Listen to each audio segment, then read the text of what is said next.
because she's talking about something being from her aunt. But she used words like, okay,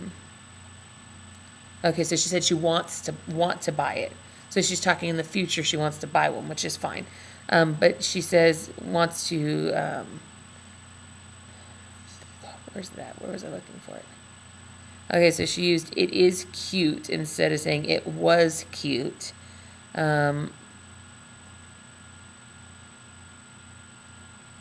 I think she's trying to, on the first sentence when she says, I love it to something surprise from my aunt. I think she's trying to say, I loved the surprise from my aunt. But she added a few extra words. I don't want to take and put words in her mouth, but I think that's what she was talking about. She does use a word because, and it looks like, she was trying to give us a reason why she wanted to buy the dog for her cousin, but she does it after a period and with a little b. So she has some grammatical errors in here that I really don't want to, focus on with her. But for the most part, she does a really good job in the second one also.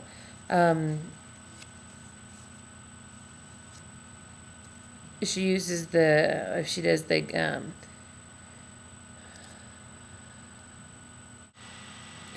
and there's also a part in here where she uses I believe it's the second part of the first sentence. She says, I love it to something surprise from my aunt. I broke it down as I as her noun, love it, and I guess to something is just kind of added in there as her verb, and then surprise being the cat. And then we got another verb from, and then my aunt as a noun. So it should be I loved the surprise cat from my aunt. I think it's pretty well put together. She has some grammatical issues in there, but that's not something we're worrying about right now. She also has one towards the end that says, I'll buy for her surprise that why. So it should be that's why I'll buy her a surprise. So if she takes that's why and moves it to the front of the sentence, it all makes sense. So she's giving us a rationale for buying her cousin this dog. So she has the all, so I will, noun, buy is the verb, and the for her surprise is the noun talking about the dog.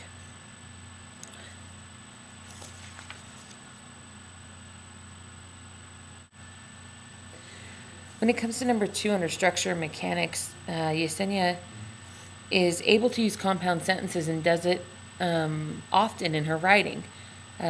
Sometimes she uses it too much. Instead of using a period, she tries to use a comma or and, which I stated earlier.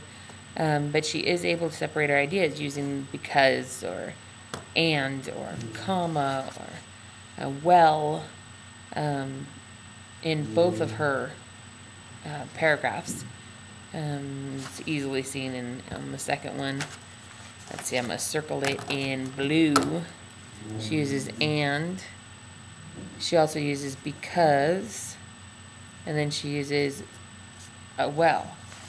In the first paragraph, in the first paragraph about the hospital,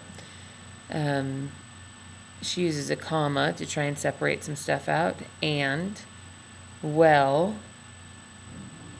She uses but, well again, and because, with another comma. She uses some, in the next part, uses questions. She really doesn't have any questions in either of her stories, but she was able to interpret the question for her journal from the board to the paper. I know that's not what you're talking about, but she does not write with a question in her writing. She does not use dialogue in her writing. She doesn't have an exchange of words or thoughts with herself in her writing. When she has a few issues with using the and but things. Sometimes she uses them at the beginning of the sentence instead of to separate two sentences or to stop a sentence from being a run-on. She uses and in the second one about the cat, and then she uses but in the first one. She uses and in the second one about the hospital. She uses and in the first one about the hospital. She uses but in the second one about the cat, and then she uses well again. In the second one about the cat, and she uses because. Both of those she uses at the beginning of a sentence, which is something we usually don't do in English. She also does, she uses because in the first one, but it's not at the beginning of the sentence. It's to explain why she felt better is because she was sleeping better. So she does use it correctly and she uses it incorrectly. So I think she sometimes does it right and sometimes does it wrong. But I still see it as a positive that she understands the use of it and uses it once in a while correctly. And I like that she doesn't use and all the time, and that's a positive.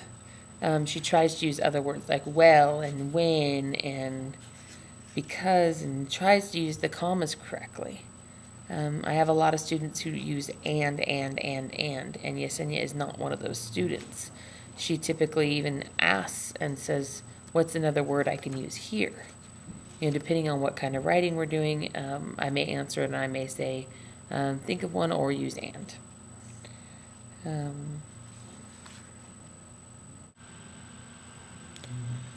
All right, so number 3 on use of English morphology rules. She doesn't use a whole lot of plurals in either of her writing. Actually, in the second one, there isn't any at all.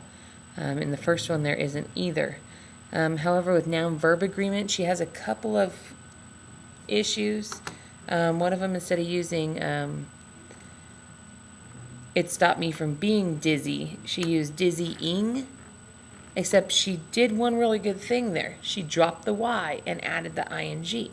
So she knew that something needed to be changed there. She just used the wrong tense for it. And that's just a sentence setup error. So she did dizzing instead of dizzYing, which is good because most of the time you drop the Y and you pick up the ing. She also used it for happen. She doesn't have them that's one that's in present tense and not in past tense. It says, well, later happened tomorrow. So it should say, tomorrow this will take place, or this might happen tomorrow. There are no comparatives in either of hers. There is no ER or EST endings used with it.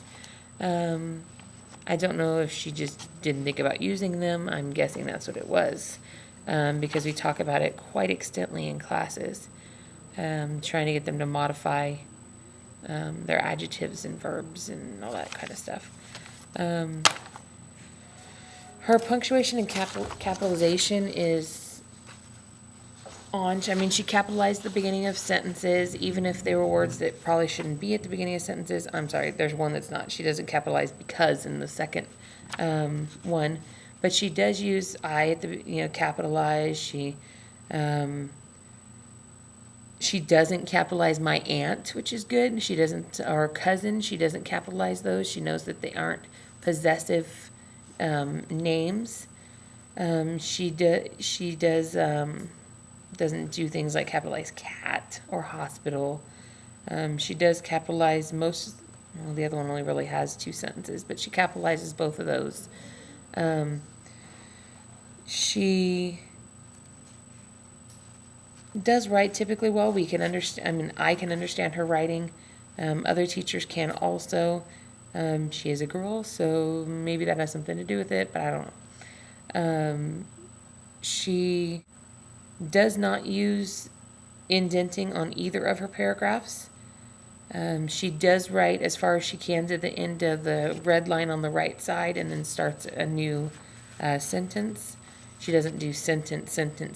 She does an ongoing written sample. And she does not use a heading, and she does not include what the journal topic was when she was writing. So without the journal topic, it would be very difficult to understand what she was writing. And since then, we have worked on incorporating, it's an ongoing thing, working on incorporating what comes from the prompt into the paper. Some strengths that she has,